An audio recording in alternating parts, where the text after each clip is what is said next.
Você sabe o que são processos sociais? Um dos maiores sociólogos da história, Karl Marx. Bom, no vídeo de hoje a gente vai ver um pouco sobre isso e várias outras coisas, então vamos lá.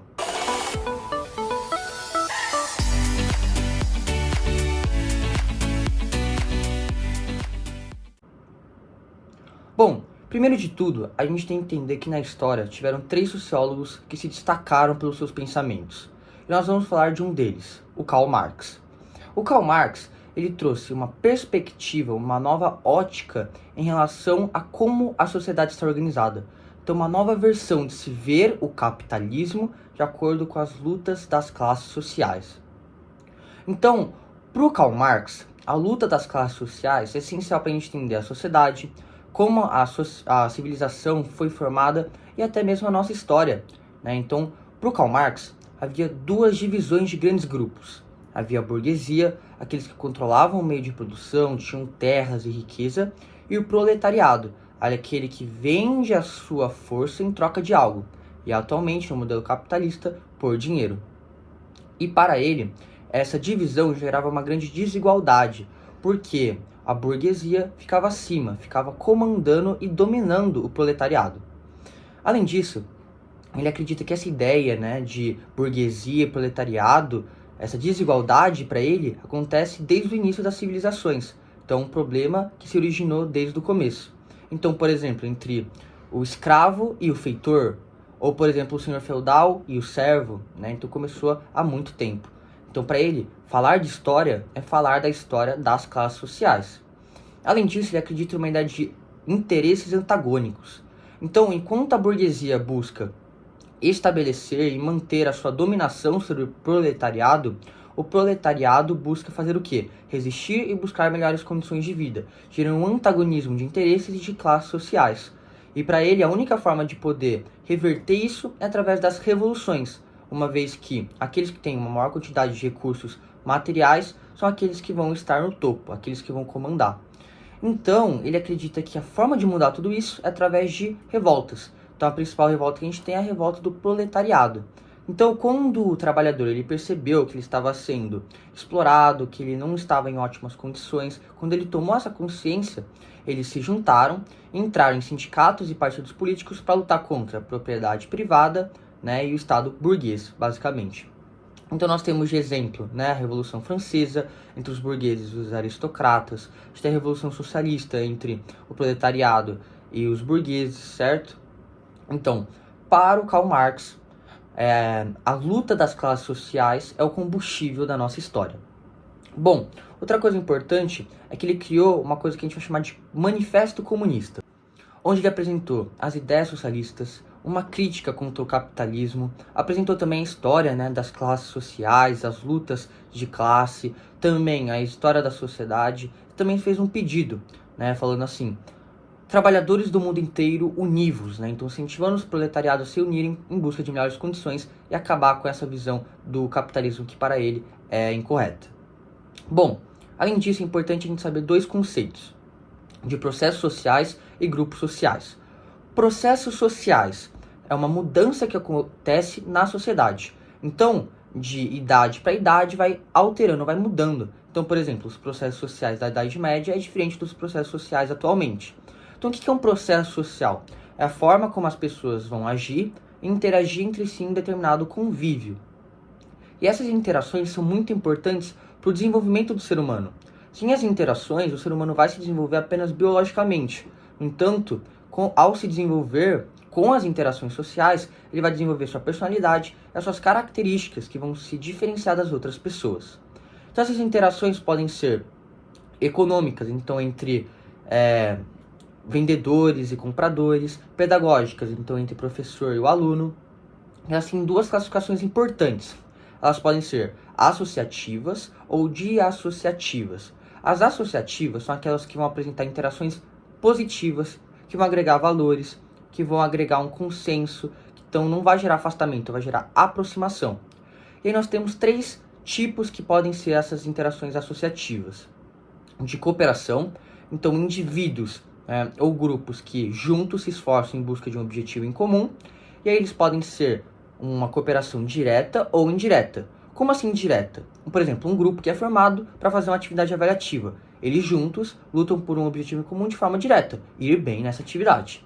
Mas pode ser indireta também. Então, por exemplo, o agricultor, ele produz comida que o médico precisa para poder sobreviver. E o médico cuida da saúde das pessoas, assim como do agricultor. Então, eles agem de forma indireta para o bem um do outro. Além da cooperação, a gente tem a acomodação e a assimilação. A acomodação está ligada a indivíduos ou grupos que vão se ajustar em determinada situação, mas que não vai gerar transformações internas, então não vai mudar a forma que ele pensa ou age. Então, por exemplo, um debate entre uma pessoa muito convicta da esquerda e outra com uma pessoa muito convicta da direita. Como eles são muito convictos, apesar do debate trazer valores, ideias diferentes e respeito, não vai mudar o que cada um pensa. E aí a gente chama de acomodação. A assimilação é um pouco diferente. Traz também uma ideia, né, de indivíduos e grupos que vão se ajustar em determinada situação, mas isso vai gerar mudanças profundas. Então vai gerar mudanças de como agir, como pensar. Então, por exemplo, um debate entre um ateu e um cristão. E o ateu, ele começa a ouvir os argumentos do cristão e vê que faz sentido, que deveria dar uma chance, ele começa a professar a fé cristã. Agora sim, teve uma mudança profunda, e é um exemplo de assimilação. Bom, só que a gente tem os processos dissociativos, que é o oposto. Então traz relações negativas, traz uma relação de oposição, de afastamento, não agrega valores. E aí nós temos dois principais. Primeiro, nós temos a competição e os conflitos. A competição se diz respeito a lutas diretas ou indiretas entre indivíduos ou grupos em busca de um objetivo ou melhores colocações. Então a gente pode dar de exemplo, né, candidatos vagas numa universidade, como por exemplo medicina na Unicamp. E esse é um processo que é impessoal e também não vai ser consciente, ele vai ser inconsciente. Então pensa assim, você está querendo uma boa vaga, uma boa colocação, uma vaga, não porque você quer que alguém não ganhe, você só quer porque é algo impessoal, não tem nada a ver com o outro, você só quer algo bom para você. Então não é algo que você está fazendo consciente que quer que o outro perca, entende? Então é algo que você faz pelo seu bem, certo? Bom, já quando a gente fala de conflito, não. Conflito é uma tensão social, né, entre grupos ou indivíduos que busca derrotar um ao outro. Então, por exemplo, que a gente tem, né, os conflitos que podem ser disputas, podem ter rivalidades, discussões ou até mesmo guerras. Mas agora, neste caso, é algo pessoal e algo consciente. Então, você quer derrotar alguém, você tem consciência disso, é algo pessoal entre você e aquela pessoa, entre grupos, certo? Bom, e para finalizar, a gente tem sobre os grupos sociais. Os grupos sociais, né, quando ocorre uma interação e uma sociabilidade estável entre duas ou mais pessoas que estão agindo, né, com princípios parecidos ou com costumes parecidos. Por isso que é um grupo. E aí nós temos vários tipos, então grupo familiar, grupo escolar, grupo religioso, grupo político, grupo profissional, grupo de lazer, entre outros. Só que todos os grupos apresentam 6 características em comum. Primeiro, a gente tem pluralidade de indivíduos, ou seja, tem que ter mais, né, igual ou mais de 2 pessoas que agem de forma coletiva. Eles têm que apresentar uma ideia de interação social, então eles têm que interagir de forma coletiva, né, entre eles. Eles também têm que apresentar uma organização, então uma ordem, né, de acordo com os princípios e valores, para manter um grupo estável. Eles têm que apresentar um objetivo em comum, então eles se esforçam em busca de alguma coisa através dos seus princípios e crenças. Tem que ter uma ideia de exterioridade, então se eu entrar num grupo, ele já tem que existir, e quando eu sair ele tem que continuar existindo, então ele não depende só de mim, depende do grupo.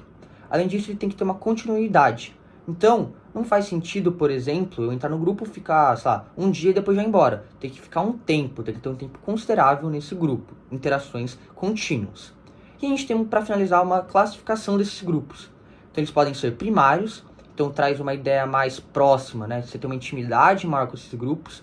Então é algo que a gente vai dizer que é pessoal, só que não é algo tão formal, é algo mais direto. Então, por exemplo, o grupo familiar. Você é mais próximo, você é mais íntimo. Você age, né, de acordo com os seus princípios, quem você é. Você não tem que ser tão formal, você é direto.